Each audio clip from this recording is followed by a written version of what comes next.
आज बिहार में पंचायती राज एवं नगरीय संस्थाएं इस चैप्टर 2 चल रहा है। और इससे पूर्व जो मैंने बताया उसमें ग्राम पंचायत का गठन, उसके बारे में बताया कि पंचायती राज में किस प्रकार से जो है त्रिस्तरीय स्थानीय सरकार की व्यवस्था की गई है, जिसमें आप लोग ये जानें कि 3 स्तरों पर ग्राम पंचायत, पंचायत समिति और जिला परिषद, ग्राम स्तर पर ग्राम पंचायत, प्रखंड स्तर पर पंचायत समिति और जिला स्तर पर जिला परिषद का गठन किया गया है। उनके विभिन्न अंगों के बारे में भी हमने जानकारी प्राप्त की। अब बारी आती है कि ग्राम पंचायत के कार्य क्या है, इनके कौन कौन से कार्य हैं या इनको कौन कौन से कार्य सौंपे गए हैं या इस स्थानीय शासन व्यवस्था के कार्य कौन कौन से हैं। चलिए उनको हम बारी बारी देखते हैं। सबसे पहले शुरुआत करते हैं ग्राम पंचायत के कार्यों में। सबसे पहला जो कार्य होता है ग्राम पंचायत का, वो सामान्य कार्य है। सामान्य कार्य क्या है? यदि कहीं भी किसी प्रकार का शासन चल रहा है तो उसके लिए सबसे पहले वित्तीय व्यवस्था होनी चाहिए, अर्थात बजट की व्यवस्था होनी चाहिए। तो सबसे पहला कार्य क्या है? बजट बनाने का कार्य है। सामान्य कार्य में बजट बनाना, और उसके बाद आगे जो है बजट बनाने के बाद अन्य कार्यों में वित्तीय, अपने लिए वित्तीय व्यवस्था को देखना, बजट बनाने के साथ साथ इसका जो अन्य कार्य है सार्वजनिक सुविधा संबंधी कार्य हो गया, और उसके साथ साथ जो है स्वास्थ्य संबंधी जो जानकारी इसमें आगे दी गई है, ये सामान्य कार्य में आ जाते हैं। उसके बाद बारी आती है कृषि एवं सिंचाई संबंधी कार्य, क्योंकि ग्रामीण स्तर पर है, ग्राम पंचायत की सरकार है और ग्रामीण स्तर में हम जानते हैं कि कृषि अधिक से अधिक की जाती है, और कृषि में मदद के लिए सबसे बड़ी चीज है क्योंकि उसके सिंचाई की भी व्यवस्था होनी चाहिए। सबसे पहला तो कृषि योग्य भूमि की जहाँ पर कमी है और वहाँ यदि बंजर भूमि है, उन बंजर भूमि को कृषि योग्य कैसे बनाया जाए, ये सारा दायित्व जो है ग्राम पंचायत के सदस्यों के पास होता है, ग्राम पंचायत के पास होता है। और उसके बाद यदि सिंचाई की समुचित व्यवस्था वहाँ नहीं है तो वहाँ पर सिंचाई की भी व्यवस्था करने का कार्य ग्राम पंचायत का ही होता है। और अगला है इसमें कि पशुपालन संबंधी कार्य। पशुपालन संबंधी हम जानते हैं, प्रारंभ से पढ़ते आ रहे हैं कि कृषि के अलावा यदि किसानों के लिए अन्य सबसे बड़ी कोई सहायक कार्य है तो वो पशुपालन संबंधी कार्य है।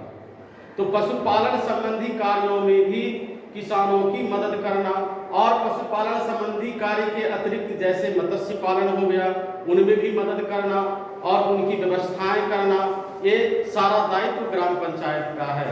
इसके बाद बारी आती है उद्योग धंधे संबंधी कार्य। अन्य जो उद्योग धंधे हैं, पहले के समय में हमारे यहाँ ऐसी व्यवस्था थी कि खेती करने के साथ साथ छोटे मोटे जो है उद्योग चलते थे, जैसे घर में ही चमड़े का जूता बनाना हुआ, या फिर टोकरी बनानी हुई, या अन्य चीजें जो जरूरत का सामान था, उन सब वस्तुओं का निर्माण किया जाता था। लेकिन धीरे धीरे ये जो लघु उद्योग को हो या कुटीर उद्योग को, ये धीरे धीरे समाप्त होती चली गई। अब यदि ये समाप्त होती चली गई तो उनके लिए उनके स्थान पर किसानों को जो खेती होती है वो हमेशा के लिए नहीं होती है। ग्रामीण स्तर पर जो कार्य होते हैं, चाहे खेती हो या अन्य कार्य हो, ये एक सीजनेबल होता है, यानी एक मौसम में होता है। उसके बाद सारे किसान हैं वो लगभग जो है बैठे रहते हैं। तो उस समय उनका बर्बाद ना हो, उनके लिए उद्योग धंधों की व्यवस्था करने का दायित्व भी ग्राम पंचायत के पास है। इसके बाद अगला आता है सार्वजनिक सुविधा संबंधी कार्य। सार्वजनिक सुविधा संबंधी कार्य क्या है? तो गांवों में बिजली की व्यवस्था करना, पानी की व्यवस्था करना, पेयजल शुद्ध हो, और इसके बाद पुल, पुलिया और सड़क निर्माण, ये सभी कार्य ग्राम पंचायत के अधीन आता है। और इसके अतिरिक्त शिक्षा संबंधी कार्य भी, शिक्षा संबंधी कार्यों का दायित्व भी, और से शिक्षा संबंधी क्या हायर शिक्षा नहीं, बल्कि प्राथमिक शिक्षा संबंधी कार्य जो निचले स्तर के यानी प्राथमिक से मध्य विद्यालयों तक की शिक्षा संबंधी कार्यों का दायित्व इनके पास दिया गया है, यानी ग्राम पंचायत को दिया गया है। इसके अतिरिक्त जो है सामाजिक कल्याण संबंधी कार्य हो गए, उसके बाद लोक स्वास्थ्य संबंधी कार्य हो गए, यानी प्राथमिक स्वास्थ्य केंद्र को बनाना और लोगों को अन्य सुविधाएं जो प्राप्त नहीं हो रही हैं वो प्रदान करना, इस ग्राम पंचायत के कार्य हैं। अब एक समस्या आ जाती है बच्चों के सामने कि हमने जो है जब हम एग्जाम में बैठे तो हमने पढ़ा क्या, तो हम पढ़ के चले गए ग्राम पंचायत के कार्य, लेकिन एग्जाम में पूछ दिया क्या कि पंचायत समिति के कार्य बताइए और जिला परिषद के कार्य बताइए। तो वहां पर डरने की आवश्यकता नहीं है, ना हिचकने की आवश्यकता है।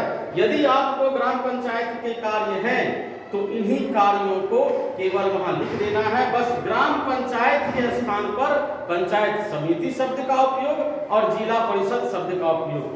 बस एक चीज ध्यान देना है कि यहाँ जो कार्य है सबका एक समान ही होता है। बस अंतर क्या है, अंतर बस इतना है कि कार्य भी विस्तृत हो जाता है। ये ग्रामीण स्तर पर एक पंचायत, जो ग्राम पंचायत का जो क्षेत्र होता है छोटा होता है, फिर आगे चले जाएंगे प्रखंड, तो प्रखंड में वही 8-9 जितने पंचायत उन सबका दायित्व होता है, उन सबके कार्य को, और वहां भी कार्य बिल्कुल यही होंगे। हाँ, केवल शिक्षा संबंधी कार्यों में, केवल जो है हम इन शिक्षा संबंधी कार्यों में हमें कुछ बदलाव करने होंगे। और वो बदलाव क्या होगा कि यहाँ प्राथमिक ग्राम पंचायत के लिए प्राथमिक, मध्य या माध्यमिक, लेकिन जब हम पंचायत समिति में चले जाएंगे तो प्रखंड स्तर की जो शिक्षा व्यवस्था की देखरेख करेंगे। और वहीं जिला परिषद में जब चले जाएंगे कि वहां शिक्षा संबंधी कार्य, मतलब कौन से विद्यालयों के लिए जो है शिक्षा संबंधी कार्य किए जाएंगे, तो वहां जो है माध्यमिक, उच्च माध्यमिक, इन सभी के लिए जो है अपने समस्त जिला के अंतर्गत जिला परिषद क्षेत्र में जहां जहां जिला परिषद क्षेत्र है, जहां तक फैला हुआ है, उन सभी के लिए जो है वो शिक्षा संबंधी कार्य करेंगे। बाकी जो भी ये पॉइंट लिखा गया है या ये 6 के 6 ग्राम पंचायत में बिल्कुल एक समान होंगे, चाहे वो ग्राम पंचायत हो, पंचायत समिति हो या जिला परिषद हो।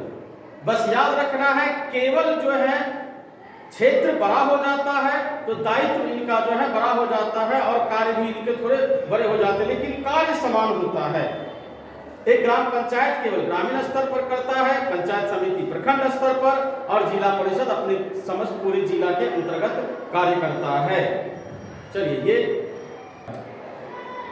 अब ग्राम पंचायत का कार्य के साथ साथ जिला परिषद के कार्य को भी इसी में समाहित कर दिया। आज ये जो है ग्राम पंचायत जो है कार्य के साथ यह समाप्त हो जाता है। अगले दिन अब जो अगला चैप्टर है, इसी चैप्टर में जो अगला टॉपिक है वो है ग्राम कचहरी। उसके ऊपर जो है चर्चा होगी और उसके ऊपर जो है हम जानकारी देंगे।